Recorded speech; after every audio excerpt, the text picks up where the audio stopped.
Odyssey Mission Manager on EDL Ops. EDLCom, this is Dynamics on EDL Ops.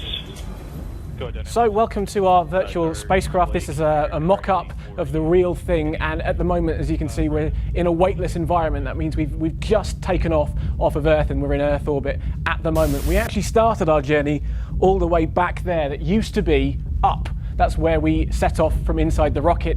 My colleague, Dr. Simon Foster, is working over there. He's monitoring stuff we have on all the computer screens so we can track what's going on at Earth and keep contact with the ground crew over there. And everything that we need for this 9-month journey has to be contained within this environment. We have to be fully self-sustaining because there's nothing else that we can get.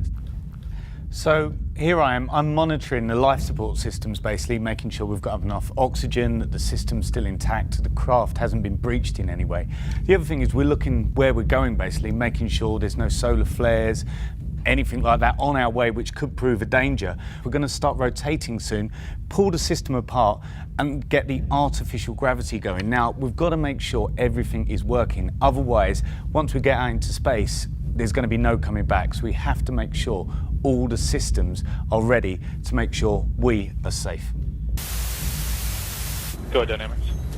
Is our display configured correctly for you?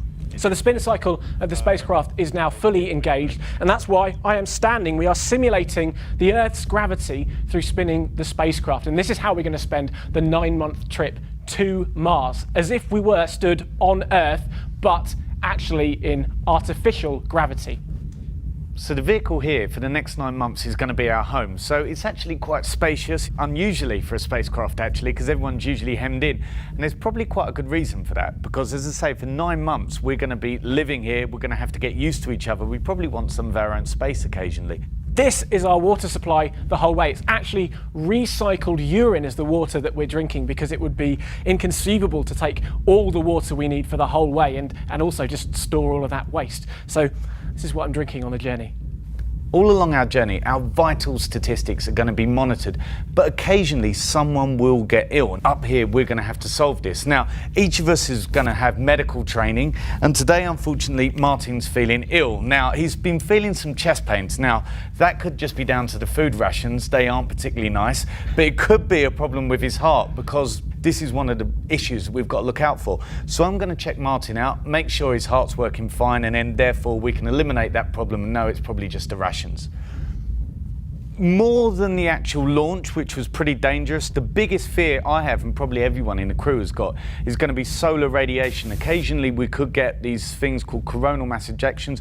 One of these could hit this craft, and the long-term impacts could be increased risk of cancer. Now that is going to be, for all of us on board, a real risk. You know, it's going to keep us awake at night. Man, tones. Very nice picture.